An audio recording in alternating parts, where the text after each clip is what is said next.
જય માતાજી બધાને, જય ખોડિયાર.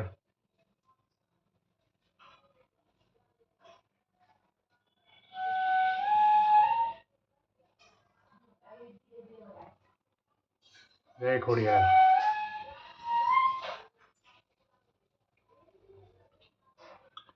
કેટલાક સારા વિચારો તમારે આગળ આજે રજૂ કરું.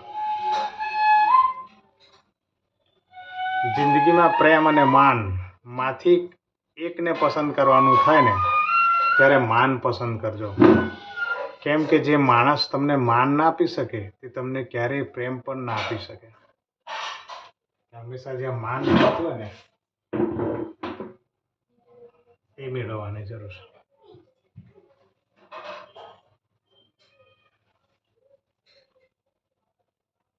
દૂધમાં ખાંડ નાખવાથી દૂધ મીઠું થતું નથી, પરંતુ ખાંડને ઓગાળવાથી દૂધ મીઠું થાય છે.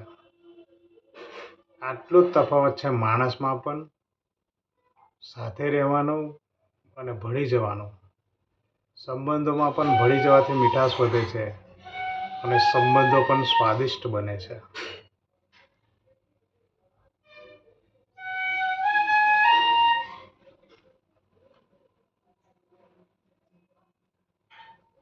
ક્યાં ભૂલ થઈ એ શોધનાર જીવનમાં ખૂબ આગળ વધે છે, અને કોની ભૂલ થઈ એ શોધનાર ત્યાં ને ત્યાં જ રહી જાય છે.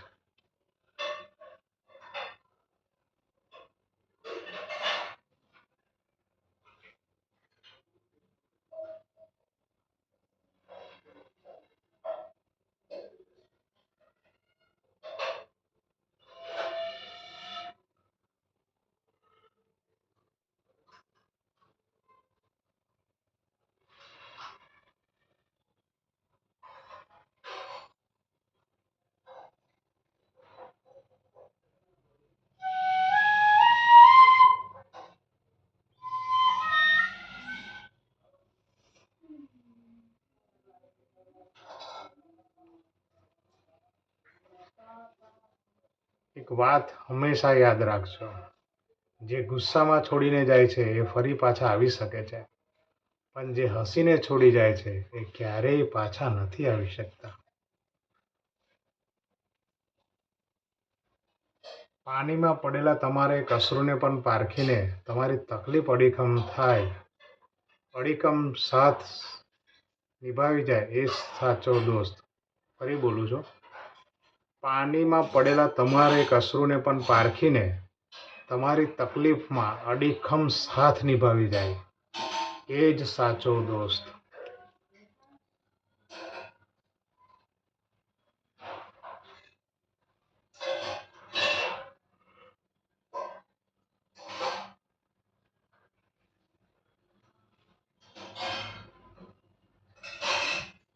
જીવનમાં સારથી બનજો, પણ સ્વાર્થી નહીં.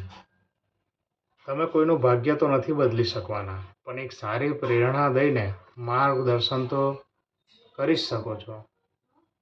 જીવનમાં જો ક્યારેય મોકો મળે તો કોઈના સારથી બનજો, સ્વાર્થી નહીં.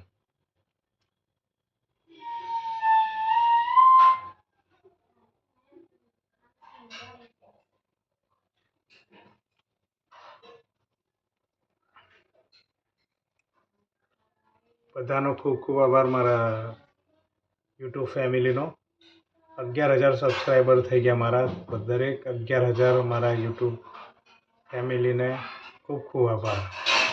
અને તમારા માટે મારી પાસે એક શબ્દ છે જે મેં તમારી આગળ રજૂ કરું. ઓળખાણ ક્યાં હતી આપની? ઓળખાણ ક્યાં હતી આપની? ઓળખાણ ક્યાં હતી આપની? આપની કોઈની અહીં, આ તો કુદરતની ભલામણ છે. વગર સરનામે લાગણીના તાતને સૌ બંધાતા ગયા. ખૂબ ખૂબ આભાર.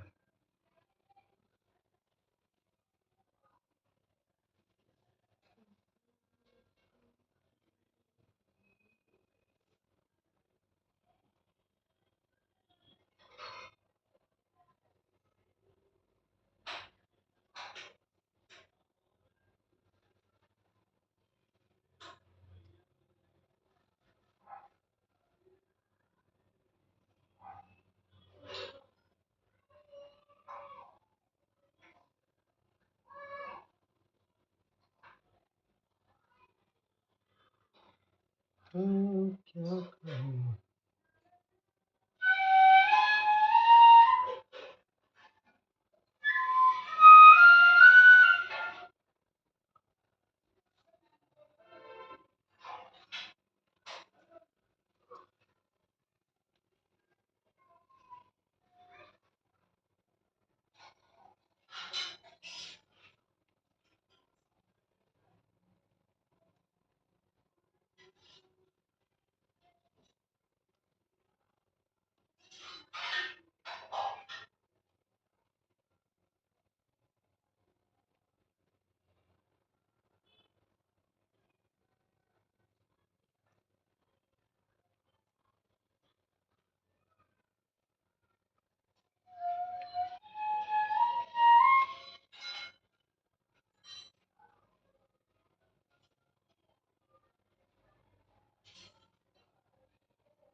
સરસ એક વાર્તા છે, તમારે આગળ રજૂ કરું.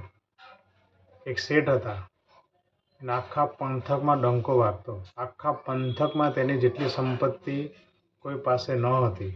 અત્યંત ધનવાન હોવાથી શેઠજી ખૂબ જ સાહેબી ભોગવતા. પુષ્કળ પ્રમાણમાં ધંધો ચાલતો.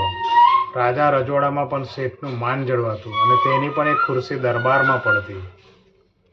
શેઠ જ્યારે પણ મંદિરે જાય, આમ તો શેઠજી દરરોજ સવારે મંદિરે જતા, ત્યારે તેની સાથે બે મદદનીશ હોય અને સાથે સાથે મુનિમજી પણ હોય. શેઠજીના ત્યાં બધી જ વાતનું સુખ હતું, પરંતુ તેઓ કોઈ વારસદાર નહોતું. પરંતુ શેઠજીએ નક્કી કરેલું હતું કે જ્યારે પણ શેઠજીનું મૃત્યુ થાય ત્યારે તેની બધી સંપત્તિ ગ્રામજનોને જરૂરિયાત પ્રમાણે આપી દેવાની. આવું તેને મુનિમને પણ કહી રાખ્યું હતું. શેઠજી મંદિરે જાય અને ભગવાનના દર્શન દરરોજ કરીને બહાર આવે, પરંતુ આ દરમિયાન તેની સામે કોઈ પણ ગ્રામજનો નજર પણ ન મિલાવે અથવા રામ પણ ન કરે. આ બધું જોઈને શેઠજીને ઘણી અકળામણ થઈ. એક દિવસ તેનાથી રહેવાય નહીં એટલે મંદિરની બહાર આવીને એક વૃક્ષના છાંયે બેસી ગયા અને મુનિમજીને પણ ત્યાં બેસાડીને કહ્યું કે મારી સાથે આવું કેમ થઈ રહ્યું છે. મુનિમજી અત્યંત ચતુર વ્યક્તિ હતા.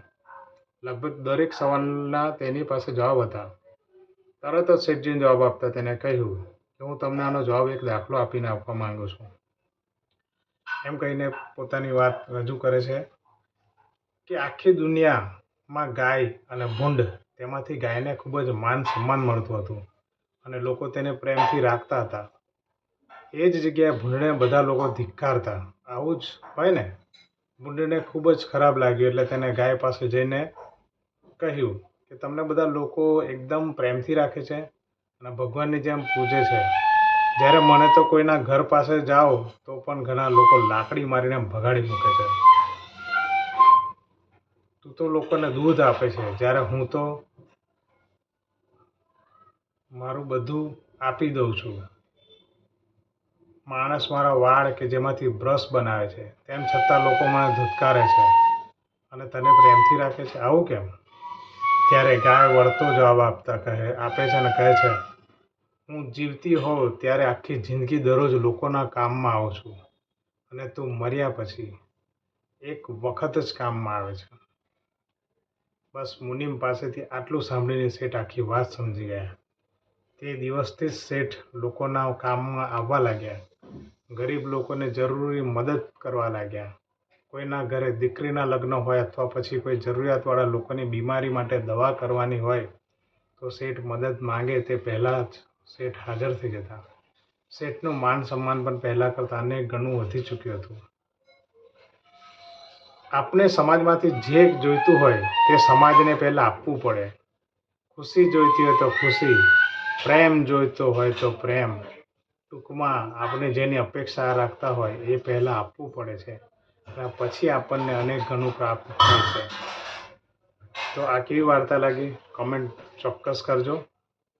એટલે આપણી પાસે ધન હોય, બધું હોય, પણ આપણે દાન પુણ્ય જ્યાં કરવા જેવું ત્યાં ના કરીએ તો આપણું માન સન્માન ના જળવાય. એટલે ભગવાને તમને આપ્યું હોય તો ખુલ્લા હાથે દાન કરો. હું તો કહું છું મહિપતસિંહ ચૌહાણ બાપુ ટેકો લવાલ ગામ બહુ મોટું વૃદ્ધાશ્રમ બનાવી રહ્યા છે અને બહુ જોરદાર સેવા કરી રહ્યા છે. ત્યાં ચોક્કસ દાન કરજો. કોઈ મંદિરમાં પણ દાન કરવાની જરૂર નથી, એટલું સરસ કામ કરે છે. એટલે ત્યાં જે વડીલો છે એમના આશીર્વાદ મળશે તમને. એટલે ભગવાને જો તમને આપ્યું હોય તો આવી જગ્યાએ ચોક્કસ દાન કરજો. અને બહુ જ ગર્વ છે મને મહિપતસિંહ બાપુ પર, જે આપણા ગુજરાતમાં આટલું સુંદર કામ કરી રહ્યા છે.